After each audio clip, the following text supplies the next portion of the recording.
कहानी शुरू होती है और हम देखते हैं एक लड़की को जो बर्फ वाले इलाके में मौजूद है और उस इलाके का नाम होता है नॉर्वे। वो लड़की वहाँ से भाग रही होती है, ऐसे लगता है अपनी जान बचा के भाग, वो अपनी जान बचाकर ही भाग रही होती है क्योंकि उसके पीछे ज़ॉम्बीज लगे। इतनी कोशिश के बाद भी वो अपनी जान नहीं बचा सकती क्योंकि वो ज़ॉम्बीज उसको पकड़ लेते हैं और मार देते हैं। उसके बाद हम देखते हैं कि एक गाड़ी में 7 लोग होते हैं जो आपस में फ्रेंड्स होते हैं। वो कहाँ जा रहे होते हैं? वो दरअसल अपने एक फेस्टिवल यानी ईस्टर वेकेशंस को सेलिब्रेट करने जा रही है और जिस जगह वो जाते हैं उसका नाम होता है ऑक्सफोर्ड। उन्हें जिस जगह पर जाना था वो पहाड़ों के बिल्कुल पीछे था जहाँ पर वे गार्ड की दोस्त होती है उसका कैबिन होता है और उन लोगों को वहाँ पर स्टे करना होता है। और जिस रास्ते से वो लोग जा रहे थे उसके ऑपोजिट रास्ते से वो लड़की भी अपने कैबिन में पहुंचने वाली। और जैसे ही वो लोग ऑक्सफोर्ड में दाखिल होते हैं वो अपनी कार को वहीं पर खड़ा कर देते हैं क्योंकि गाड़ी आगे जाने की जगह मौजूद नहीं होती क्योंकि वो एक बर्फानी और पहाड़ी इलाका होता है। उसके बाद हम देखते हैं कि गार्ड अपनी स्नो बाइक रैक पर बैठता है और बाकी सब उसको फॉलो करते हुए उसके पीछे जाते हैं और थोड़ी ही देर बाद वो उस कैबिन तक पहुंच जाते हैं जहाँ पर उन्हें पहुंचना होता है। वो लोग स्नो में काफी इंजॉय करते हैं। इसके बाद हम देखते हैं कि रात हो जाती है, घर में जा रही होती है लेकिन वो देखती है कि वहाँ पर कोई मौजूद है। वो काफी डर जाती है और भागते हुए उस कैबिन में आती है और अपने सब फ्रेंड्स को बताती है कि उसने वहाँ पर कुछ देखा है। वो लोग उसकी बात सुनकर फौरन उठ खड़े होते हैं और देखने जाते हैं कि वहाँ पर कौन है। और जैसे ही वो वहाँ पर पहुँचते हैं उन्हें कुछ दिखाई नहीं देता। इसके बाद फौरन ही वहाँ पर एक आदमी आ जाता है और वो उनसे कॉफी का एक कप मांगता है। कॉफी मांगने के बाद बड़ी अजीब हरकत करता है और वो क्या है, वो ये थी कि वो कॉफी की बजाय उनकी बेयर्स उठाकर पी जाता है। वो बिल्कुल ऐसे ही ट्रीट कर रहा था कि जैसे वो उसका घर है और वो लोग उसे काफी अच्छे से जानते हैं। इसके बाद वो आदमी उस जगह की डार्क पास्ट के बारे में बताना शुरू करता है। वो बताता है कि जब सेकंड वर्ल्ड वार पेश आई थी तो कुछ नॉजिस ने उस जगह पर कब्जा कर लिया था। उस वक्त उस जगह का जो इंचार्ज था वो था कर्नल एंजो। तो नॉजिस लोगों ने 3 साल तक वहाँ पर मौजूद आम लोगों का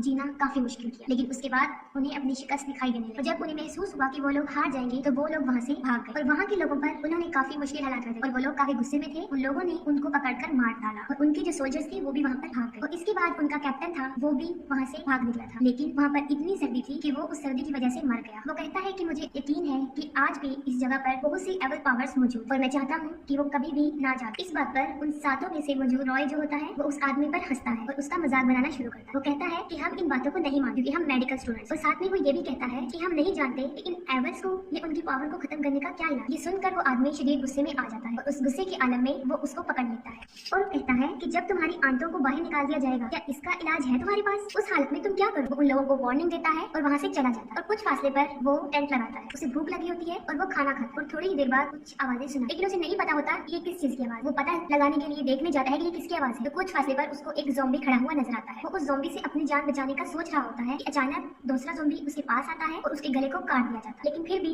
कोशिश करके हिम्मत करके वो उस ज़ॉम्बी से अपने आप को छुड़ाता है और फौरन अपने टेंट में चला जाता है लेकिन उसके साथ ज़ॉम्बी भी चला जाता है और वो उसको वहीं पर मार डालता है। उस आदमी की बातों का विगाड़ पर काफी असर हुआ था और उसको अपनी दोस्त सारा की बहुत फिक्र हो रही है और वो ये फैसला करता है कि वो सारा को ढूंढ कर लाएगा। और वो अपने दोस्तों को कहता है कि मैं जा रहा हूँ और अगर मैं कल तक वापस ना आया तो हमारी कार जो खड़ी है वो उसके पास जाएं और वहाँ से हेल्प ले सकते हैं। इसके बाद विगाड़ वहाँ से चला जाता है और जैसे ही वो वहाँ से चला जाता है वो सब लोग फिर अपने इंजॉयमेंट में लग जाते हैं क्योंकि कोई भी उस आदमी की बात को सीरियस नहीं ले रहा था। और दूसरी तरफ विगाड़ सारा को ढूंढ रहा होता है और ढूंढते ढूंढते वो उसी आदमी के टेंट के पास पहुंच जाता है। वो वहाँ पर रुकता है, उसके टेंट के अंदर जाता है और देखता है कि वही आदमी वहाँ पर मरा हुआ है, जिसको बहुत बेरहमी से मारा गया और साथ ही उसको वहाँ पर फूड स्ट्रक्चर मिलते पाँव के निशान जिसके अंदर काफी खून पड़ा होता है। वो कहाँ जा रहे थे उसे नहीं पता था लेकिन वो पाँव के निशान काफी ज्यादा थे इसीलिए वो उनका पीछा करता हुआ चला जाता है। उसका पाँव एक गड्ढे में फंस जाता है और वो वहाँ पर गिर जाता है और साथ ही दूसरी तरफ सब लोग कैबिन में मौजूद होते हैं और अचानक उनकी नजर एक बॉक्स पर पड़ती है। वो लोग उस बॉक्स को खोलते हैं और खोलते ही वो सब काफी हैरान हो जाते हैं। उस बॉक्स में क्या था? वो पूरा गोल्ड से भरा हुआ था। वो सोना वहाँ पर कहाँ से आया था? उनके जहन में फौरन वही बात आई थी नॉजिस वाली। ये वही सोना था जो वो नॉजिस चोरी करके भाग रही थी लेकिन इस पर मार्टिन कहता है कि नहीं, तुम गलत सोच रहे। इसके बाद अर्लेंड घर में दाखिल होता है और उसके पीछे पीछे क्रिस भी उसके साथ चली जाती है। उसके बाद अर्लेंड तो वापस आ जाता है लेकिन क्रिस वापस नहीं आती। वो कहाँ गई होती है क्योंकि वो अभी तक आउट हाउस में ही थी। वो वहाँ पर इसलिए होती है कि उसे महसूस हो रहा होता है कि शायद अर्लेंड उसके साथ कोई मजाक कर रहा होता है कि उसे ऐसा महसूस होता है कि उसे बाहर से कोई देख रहा है। अभी वो ये सोच रही होती है कि अचानक से एक ज़ॉम्बी उस पर अटैक कर देता है। वो काफी चीखती चिल्लाती है और अपनी केबिन की तरफ भागती है और जो लोग केबिन में मौजूद होते हैं उन्होंने काफी लाउड वॉल्यूम में म्यूजिक लगाया होता है जिसकी वजह से क्रिस की आवाजें उन तक नहीं पहुंची लेकिन हैना सुन लेती है। वो फौरन म्यूजिक बंद करती है और देखती है कि ये किस चीज की आवाज। वो बाहर की तरफ देखती है तभी क्रिस को ज़ॉम्बी पकड़ लेता है और वो ज़ॉम्बी क्रिस को अपने साथ पकड़कर ले जाता है। हैना काफी देर तक बाहर देखती रहती है लेकिन उसको बाहर कुछ नजर नहीं आ रहा होता। वो सोचती है कि यहाँ पर जरूर कोई गड़बड़ है। वो कहती है कि मुझे कुछ ठीक नहीं लग रहा होता। वहाँ पर मौजूद उसके 3 दोस्त होते हैं। वो उनको लेकर बाहर आती है ताकि वो क्रिस को ढूंढ सके। वो चारों लोग मिलकर क्रिस को ढूंढते हैं लेकिन क्रिस उनको नहीं मिलती। उन्हें क्रिस तो नहीं मिलती लेकिन वहाँ पर एक बैग मौजूद होता जो कि सारा का होता है। इसका वो कैबिन था। अब उन लोगों को उस जगह के बारे में डाउट होने लगा और वो लोग उस जगह को अच्छा नहीं समझ और हैना मुसलसल बाहर देखती है। हैना बाहर देख रही होती है कि अचानक वो देखती है कि वहाँ पर क्रिस आ गई। इसको देखकर वो काफी मुतमईन हो जाती है। क्रिस को थोड़ी देर देखने के बाद वो देखती है कि वो सिर्फ क्रिस का सर था। वो काफी डर जाती है और डर जाने की वजह से वो जोर से चिल्लाने लगती है। फौरन भाग कर आती है। वो देखती है कि हैना क्यों चिल्ला। ये देखते हुए वो भी बाहर को देखती है लेकिन उसको बाहर कुछ भी दिखाई नहीं दे रहा होता। लिव बाहर देखती है तो साथ ही एक ज़ॉम्बी उसके बालों बालों को मजबूती से पकड़ लेता है। वो काफी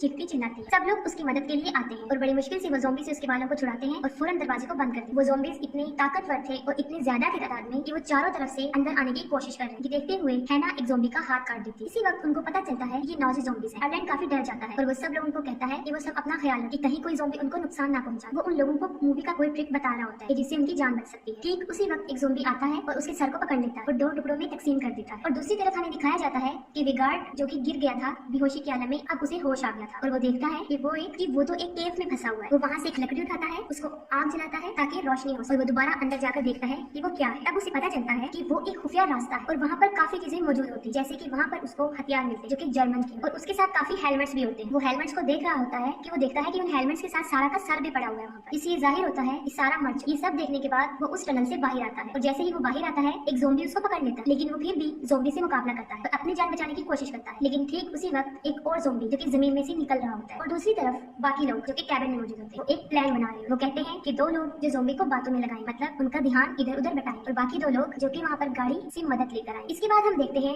कि मार्टिन और रॉय जो कि उन ज़ॉम्बी का जहन इधर उधर करने आते हैं कि वो उनकी तरफ मुतवज्जा ना, और दूसरी तरफ हैना और लिव अपनी मदद के लिए उस कार की तरफ भागती है। वो लोग रास्ता भूल जाती हैं। इतनी बड़ी मुसीबत में फंसने के बाद ये काफी नहीं होता कि फौरन वहाँ पर ज़ॉम्बीज आ जाते हैं। वेगार्ड जो कि उन ज़ॉम्बीज का मुकाबला कर रहा था उन दोनों ज़ॉम्बीज को मार डालता है और साथ ही वो ज़ॉम्बी उसे पकड़ लेता है और वो दोनों नीचे गिर जाते हैं। उस ज़ॉम्बी के साथ एक रस्सी होती है। वेगार्ड उसको पकड़ के उस ज़ॉम्बीज के साथ नीचे गिर जाता है और लटका रहता है। ज़ॉम्बी और वेगार्ड रस्सी के साथ लटके होते हैं और ज़ॉम्बी वेगार्ड की गर्दन पर काट लेता है, लेकिन वो फिर भी अपनी जान बचा लेता है और वहाँ से ज़ॉम्बी को नीचे फेंक देता है और रस्सी को ऊपर की तरफ खींचते हुए अपनी जान बचाने की कोशिश करता है। और दूसरी तरफ हैना और लिव जो कि अपनी मदद को गई, वो भी ज़ॉम्बीज का मुकाबला कर रही होती है, लेकिन लिव उनका मुकाबला नहीं कर सकती और ज़ॉम्बीज उसे पकड़ लेते हैं और चीर-फाड़ करके उसको मार डालते हैं। लेकिन मरने के साथ साथ वो एक इलेक्ट्रिक स्ट्रिक लेती है और उन सारे ज़ॉम्बीज को मार देती है। ये देखकर उन ज़ॉम्बीज का कैप्टन कर्नल हर्ट्ज़ भी वहाँ पर आ जाता है। हैना उस जगह के टॉप पर खड़ी होती है। वो देखती है कि मदद कहाँ से ली जाए। जब उसे कुछ समझ नहीं आ रही होती तो वो बर्फ को ही तोड़ना शुरू कर देती है। बर्फ टूट जाती है और एक ज़ॉम्बी जो उसके पीछे पड़ा था वो उसके साथ नीचे गिर जाती है और अपनी जान बचा ली। उसकी जान तो बच जाती है लेकिन वो बेहोश हो जाती है और जब उसको होश आता है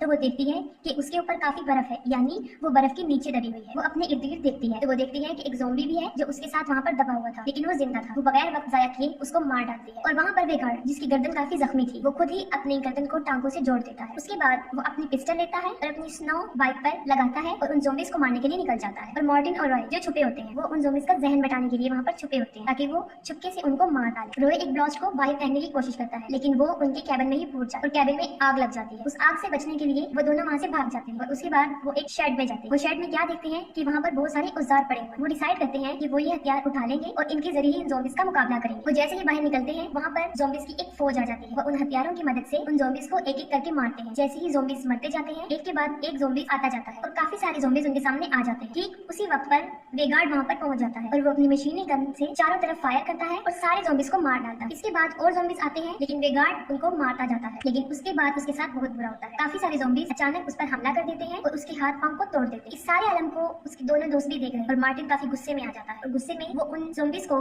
अंधाधुंध मारना शुरू कर देता है। जब वो ज़ॉम्बीज को मार रहा होता है तो ठीक है ना उसी वक्त पर वहाँ पर पहुंच जाती है और वो वेगार्ड के पीछे खड़ी होती है। वो समझता है कि वो भी एक ज़ॉम्बी है और वो फौरन उस पर भी अटैक कर देता है और उसकी गर्दन पर कुल्हाड़ा मार देता है। वो काफी जख्मी हो जाती है और वो मरना शुरू हो जाती है। मार्टिन जब ये देखता है तो वो काफी सैड हो जाता है, लेकिन ये वक्त उनकी अफसोस करने का नहीं था बल्कि जान बचाने का था, क्योंकि उसके सामने काफी सारे ज़ॉम्बीज की एक फौज खड़ी हुई। मार्टिन उनको मार रहा होता है। उन ज़ॉम्बीज में से एक ज़ॉम्बी उसके हाथ पर अटैक करता है और उसे मारता है। जब वो ज़ॉम्बी उसके हाथ पर काट रहा होता है तो उसको फौरन उस आदमी की बात याद आती है और वो फौरन कुल्हाड़ी लेकर अपने हाथ को काट देता है। हाथ को काटने के बाद वो काफी खुश दिखाई देता है कि वो इस बात पर खुश होता है कि अब वो भी उनकी तरह ज़ॉम्बी नहीं बनेगा। वो वहाँ खड़ा होता है और फौरन एक ज़ॉम्बी जमीन से निकलता है और उसको दांतों से मार डालता है, लेकिन फिर भी वो अपनी जान बचाने की कोशिश करता है। वो चीखता चिल्लाता रहता है, वो गुस्से में होता है और वो पाँव से उस ज़ॉम्बी को मारना शुरू कर देता है। वो सारे ज़ॉम्बीज को मार देता है, सिर्फ जो रह जाता है वो होता है हर्ज़ोग। वो सोचते हैं कि हम फौरन हर्ज़ोग को मारते हैं और अपनी जान छुड़ा के वहाँ से भागते, लेकिन हर्ज़ोग मुंह खोलता है और मुंह से कुछ बोलना शुरू कर देता है जिससे सारी जमीन हिलने लगती है। वो मुंह से बोलता रहता है, जमीन हिलती जाती है और एक एक करके उस जमीन में से वो मुर्दा ज़ॉम्बीज उठ रहे थे और फिर से एक फौज बन गई। उन लोगों को लगता है कि अब वो काफी मुश्किल में है, इसलिए वो दोनों वहाँ से अपनी जान छुड़ाकर भागने की कोशिश करते हैं। हर्ज़ोग देखता है कि उसके पाँव के पास एक हथौड़ी पड़ी। वो लोग भागते हैं और रॉय का पाँव किसी झाड़ी में फंस जाता है और फौरन हर्ज़ोग उसके पास पहुंच जाता है। साथ ही उसका दोस्त हर्ज़ोग के सर में हथौड़ा मारता है। जब वो हर्ज़ोग को मार रहा होता है तो वहाँ झाड़ियों में मौजूद एक टहनी उसके पेट में चली जाती है और उसकी सारी आंतड़ियां बाहर आ जाती है। वो फौरन रॉय के पास जाता है, उसके पॉकेट में हाथ डालता है और वहाँ से घड़ी निकालता है और फौरन सोच में पड़ जाता है यानी उसके जहन में क्या चल रहा है। वहाँ से भागता है